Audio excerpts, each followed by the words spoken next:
ಸುಮಾರು 450 ಕೋಟಿ ರೂಪಾಯಿಗೂ ಹೆಚ್ಚು ಖರ್ಚನ್ನು ಮಾಡಿ ಮಧುಸೂದನ್ ನಾಯಕ್ ವರದಿಯನ್ನು ಸರ್ಕಾರ ಸಮೀಕ್ಷೆಯನ್ನು ಏನು ಮಾಡಿತ್ತು, ಹತ್ತತ್ರ 8-9 ತಿಂಗಳಾದ ನಂತರವೂ ಕೂಡ ಈ ವರದಿಯನ್ನು ಸರ್ಕಾರ ಮಂಡಿಸಲಿಕ್ಕೆ, ಕ್ಯಾಬಿನೆಟ್ಗೆ ತರಲಿಕ್ಕೆ ಮೀನಾಮೇಷವನ್ನು ಎಣಿಸ್ತಾ ಇರುವಂಥದ್ದು ಹಲವು ರೀತಿಯಾದಂಥ ಅನುಮಾನಗಳಿಗೆ, ಊಹಾಪೋಹಕ್ಕೆ ಇವತ್ತು ಕಾರಣ ಆಗ್ತಾ ಇದೆ. ರಾಜ್ಯದ ಜನರ ತೆರಿಗೆಯನ್ನು ದೊಡ್ಡ ಪ್ರಮಾಣದಲ್ಲಿ ಬಳಸಿ 450 ಕೋಟಿ ರೂಪಾಯಿಯನ್ನು ಈ ಒಂದು ಸಮೀಕ್ಷೆಗೆ ಸರ್ಕಾರ ಬಳಸ್ಕೊಂಡಿದ್ರೂ ಕೂಡ ಯಾಕೆ ಈ ವರದಿಯನ್ನು ಸರ್ಕಾರ ಮಂಡಿಸಲಿಕ್ಕೆ ಹಿಂದೇಟಾಗ್ತಾ ಇದೆ? ನೂತನ ಮುಖ್ಯಮಂತ್ರಿಗಳು ಇದರ ಬಗ್ಗೆ ಒಂದು ಶಬ್ದವನ್ನು ಕೂಡ ಯಾಕೆ ಮಾತಾಡ್ತಾ ಇಲ್ಲ? ಅವರಿಗೆ ಹಿಂದುಳಿದ ವರ್ಗದ ಬಗ್ಗೆ ಅಥವಾ ರಾಜ್ಯದ ಹಿಂದುಳಿದ ವರ್ಗದ ಕುರಿತಂತೆ ಆರ್ಥಿಕ ಶೈಕ್ಷಣಿಕ ಸಮೀಕ್ಷೆಗಳೇನಾಗಿತ್ತು ಇದನ್ನು ತಿಳಿದುಕೊಳ್ಳುವಂಥ ಆಸಕ್ತಿ ಮಾನ್ಯ ಮುಖ್ಯಮಂತ್ರಿಗಳು ಇಲ್ವಾ? ಈ ಎಲ್ಲ ರೀತಿಯಾದಂಥ ಅನುಮಾನಗಳು ಭಾಳ ದೊಡ್ಡ ಪ್ರಮಾಣದಲ್ಲಿ ದಟ್ಟವಾಗಿ ಕಂಡು ಬರ್ತಾ ಇದೆ. ಹಾಗಾಗಿ ಇವತ್ತು ದೊಡ್ಡ ಪ್ರಮಾಣದಲ್ಲಿ ನಾವೆಲ್ಲರೂ ಕೂಡ ಆಗ್ರಹಿಸ್ತಾ ಇದ್ದೇವೆ, ಸರ್ಕಾರ ತಕ್ಷಣ ಈ ವರದಿಯನ್ನು ಬಿಡುಗಡೆ ಮಾಡಬೇಕು, ವಿಧಾನಸಭೆಯಲ್ಲಿ ಮಂಡಿಸಬೇಕು, ಸಾರ್ವಜನಿಕ ಚರ್ಚೆಗೆ ಇದನ್ನು ಬಿಡೋದ್ರ ಮುಖಾಂತರ ಸರ್ಕಾರದ ಕಾರ್ಯಕ್ರಮಗಳು ಇದರ ಅಂಕಿಅಂಶಗಳ ಆಧಾರದಲ್ಲೇ ನಡಿಬೇಕು. ಅಂಕಿಅಂಶಗಳೇ ಸರಿಯಾಗಿಲ್ಲದಲೇ ಸರ್ಕಾರದ ಯಾವ ಕಾರ್ಯಕ್ರಮಗಳು ಕೂಡ ನಡೀಲಿಕ್ಕೆ ಸಾಧ್ಯ ಇಲ್ಲ. ಹಾಗಾಗಿ ಮಧುಸೂದನ್ ನಾಯಕ್ ವರದಿಯನ್ನು ಜಾರಿಗೆ ತರಲಿಕ್ಕೆ ಯಾಕೆ ಹಿಂದೇಟಾಗ್ತಾ ಇದೆ ಅನ್ನುವಂಥ ಅನುಮಾನಗಳನ್ನು ಸರ್ಕಾರ ನಿವಾರಿಸಬೇಕು ಅನ್ನುವಂಥ ಆಗ್ರಹವನ್ನು ನಾನು ಮಾಡ್ತೇನೆ. ಅಲ್ಲ, ಇಲ್ಲೇನಂತಂದರೆ ಸೆಪ್ಟೆಂಬರ್ನಲ್ಲಿ ಸಮೀಕ್ಷೆ ಪ್ರಾರಂಭ ಆಗಿದ್ದು, ಅಕ್ಟೋಬರ್ 30ಕ್ಕೆ ಮುಗಿದಿದೆ. ಮಾನ್ಯ ಅವತ್ತಿನ ಮುಖ್ಯಮಂತ್ರಿಗಳು ಹೇಳಿದ್ದೇನು ಅಂತ ಕೇಳಿದ್ರೆ 3 ತಿಂಗಳಲ್ಲಿ ವರದಿಯನ್ನು ಮಂಡಿಸ್ತೀವಿ ಅಂತ. ಸೆಪ್ಟೆಂಬರ್, ಅಕ್ಟೋಬರ್, ನವಂಬರ್ನಲ್ಲಿ ಇದು ಮಂಡಿಸಬೇಕಾಗಿತ್ತು. ಬಜೆಟ್ನಲ್ಲೂ ಇದ್ರ ಬಗ್ಗೆ ಒಂದು ಅಕ್ಷರ ಪ್ರಸ್ತಾಪ ಮಾಡಲಿಲ್ಲ. ನಾನು ವಿಧಾನಸಭೆಯಲ್ಲೂ ಕೂಡ ಇದನ್ನು ಪ್ರಸ್ತಾಪ ಮಾಡಿದ್ದೆ, ಯಾಕೆ ರಾಜ್ಯಪಾಲರ ಭಾಷಣದಲ್ಲಿ ಇದನ್ನು ಸೇರಿಸಲಿಲ್ಲ, ಬಜೆಟ್ನಲ್ಲಿ ಯಾಕೆ ಸೇರಿಸಲಿಲ್ಲ ಅನ್ನುವಂಥ ಕೇಳ್ತಾನೆ ಇದ್ದೆ. ಅಂದರೆ ಇದನ್ನೆಲ್ಲ ಒಂದು ಕಡೆ ಗೌಪ್ಯವಾಗಿ ಇದನ್ನು ಡಸ್ಟ್ಬಿನ್ನಿಗೆ ಸೇರಿಸುವಂಥ, ಕಸದ ಬುಟ್ಟಿಗೆ ಹಾಕುವಂಥ ಹುನ್ನಾರ ನಡೆದಿದೆಯಾ? ನಮ್ದು ಇವತ್ತಿಂದ ಆಗ್ರಹ ಇಲ್ಲ. ಇದು ಕಳೆದ ಜನವರಿನಲ್ಲಿ ನಡೆದಂಥ ರಾಜ್ಯಪಾಲರ ಭಾಷಣದ ಅಧಿವೇಶನ ಸಂದರ್ಭದಲ್ಲೂ ಕೂಡ ನಾನು ಉಲ್ಲೇಖ ಮಾಡಿದ್ದೆ, ಮಾರ್ಚಲ್ಲಿ ನಡೆದಂಥ ಬಜೆಟ್ ಅಧಿವೇಶನದಲ್ಲೂ ಕೂಡ ಉಲ್ಲೇಖ ಮಾಡಿದೆ, ಯಾಕೆ ಒಂದು ಅಕ್ಷರನೂ ಸೇರಿಸಿಲ್ಲ ಅಂತ. ಈಗ ಜುಲೈ ಬಂದಿದೆ, ಜುಲೈ ಬಂದರೂ ಕೂಡ ಇದನ್ನು ಮಂಡಿಸ್ಲಿಕ್ಕೆ ಯಾಕೆ ಸರ್ಕಾರ ಹಿಂದೇಟಾಗ್ತಾ ಇದೆ? ಇದರ ಹಿಂದೆ ಏನು ಷಡ್ಯಂತರ ನಡೆದಿದೆ?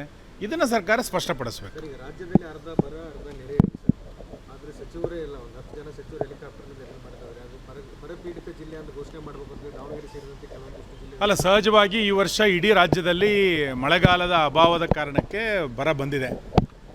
ಸರ್ಕಾರ ಎಷ್ಟು ತಾಲೂಕುಗಳನ್ನು ಬರಪೀಡಿತ ಘೋಷಿಸಬೇಕು ಅನ್ನುವಂಥ ಇನ್ನೂ ಪ್ರಾಥಮಿಕವಾದಂಥ ಸಮೀಕ್ಷೆಯನ್ನೇ ಸರ್ಕಾರ ಆಲೋಚನೆಯನ್ನು ಮಾಡಲಿಲ್ಲ.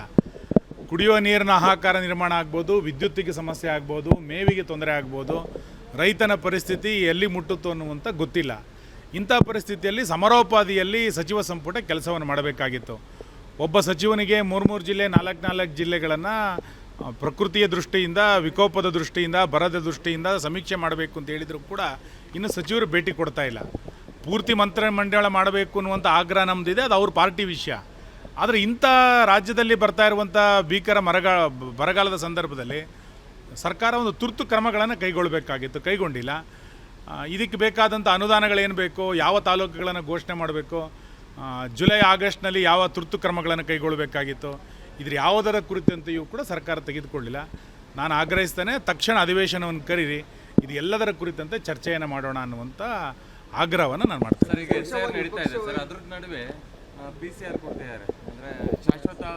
ಈಗಾಗಲೇ ಇದನ್ನು ನಿನ್ನೆ ನಮ್ಮ ಪಾರ್ಟಿಯಿಂದ ನಮ್ಮ ಕೇಂದ್ರ ಸಚಿವರು ಸ್ಪಷ್ಟ ಮಾಡಿದ್ದಾರೆ.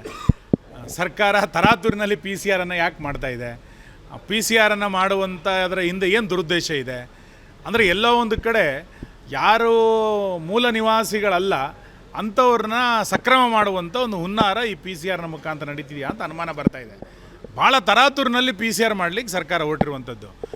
PCR ಮಾಡಲಿಕ್ಕೆ ಸರ್ಕಾರಕ್ಕೆ ಆಸಕ್ತಿ ಇದೆ. 2023ರಿಂದ 26 ತನಕ ಒಂದೇ ಒಂದು ಹೊಸ ರೇಷನ್ ಕಾರ್ಡನ್ನು ಸರ್ಕಾರ ಕೊಡಲಿಲ್ಲ. ಬಡವರಿಗೆ ರೇಷನ್ ಕಾರ್ಡ್ ಕೊಡಿ ಅಂತೇಳಿ ಅವತ್ತಿಂದ ಹೇಳ್ತಾ ಇದ್ದೀವಿ. 3 ವರ್ಷದಿಂದ ಒಂದು ರೇಷನ್ ಕಾರ್ಡ್ ಕೊಡಲಿಲ್ಲ, ಒಂದು ಮನೆ ಕೊಡಲಿಲ್ಲ.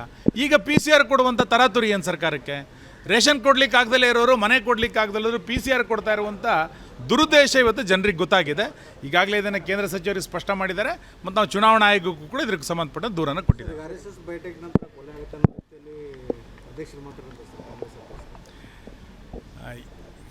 ಇವತ್ತು ರಾಜ್ಯದಲ್ಲಿರುವಂಥ ಕೆಲವು ಸಚಿವರಿಗೆ ಮತ್ತು ಕಾಂಗ್ರೆಸ್ಸಿನ ರಾಜ್ಯ ಅಧ್ಯಕ್ಷರಿಗೆ ತಮ್ಮ ಸರ್ಕಾರದ ಯಾವುದೇ ಸಾಧನೆಗಳನ್ನು ಮಾಡಿದರೆ ಅದು ಪ್ರಚಾರಕ್ಕೆ ಬರೋದಿಲ್ಲ, ಮತ್ತು ಸರ್ಕಾರ ಸಾಧನೆಗಳನ್ನು ಹೇಳಲಿಕ್ಕೆ ಏನೂ ಇಲ್ಲ ಅನ್ನುವಂಥದ್ದು ಗೊತ್ತಿದೆ. ತಮ್ಮ ಇಲಾಖೆಯ ಕಾರ್ಯಕ್ರಮಗಳನ್ನು ಹೇಳಲಿಕ್ಕೂ ಏನೂ ಇಲ್ಲ ಅನ್ನುವಂಥದ್ದು ಒಂದೆರಡು ಜನ ಸಚಿವರಿಗೆ ಗೊತ್ತಿದೆ. ಈ ಕಾರಣಕ್ಕೆ ಸದಾ ಸುದ್ದಿಯಲ್ಲಿರಬೇಕು ಅನ್ನೋ ಕಾರಣಕ್ಕೆ ಆರ್ ಎಸ್ ಎಸ್ ಅಂತ ಹೇಳ್ತಾ ಇದ್ದಾರೆ. ಅವ್ರು ರಾಜ್ಯದಲ್ಲಿ ಇದ್ದಾರೆ ಅಂತ ಗೊತ್ತಾಗಬೇಕು ಅಂದರೆ ಆರ್ ಎಸ್ ಎಸ್ನ ಉಚ್ಚಾರಣೆ ಮಾಡಬೇಕು. ನಾವು ದಿನ ಬೆಳಗ್ಗೆ ಆರ್ ಎಸ್ ಎಸ್ ಅಂತ ಹೇಳೋದಿಲ್ಲ, ಅವರೇ ದಿನ ಬೆಳಗ್ಗೆ ಆರ್ ಎಸ್ ಎಸ್ ಅಂತ ಹೇಳ್ತಾ ಇದ್ದಾರೆ. ಆರ್ ಎಸ್ ಎಸ್ ಇಂದ ಅವ್ರಿಗೆ ಒಳ್ಳೇದಾಗುತ್ತೆ ಅಂತ ಆಗಿದ್ರೆ ಆಗಲಿ, ದಿನ ಹೇಳ್ಕೊಂಡಿರಲಿ, ಏನು ತೊಂದರೆ ಇಲ್ಲ, ಮಾಡಲಿ, ಏನು ತೊಂದರೆ ಇಲ್ಲ. Thank you.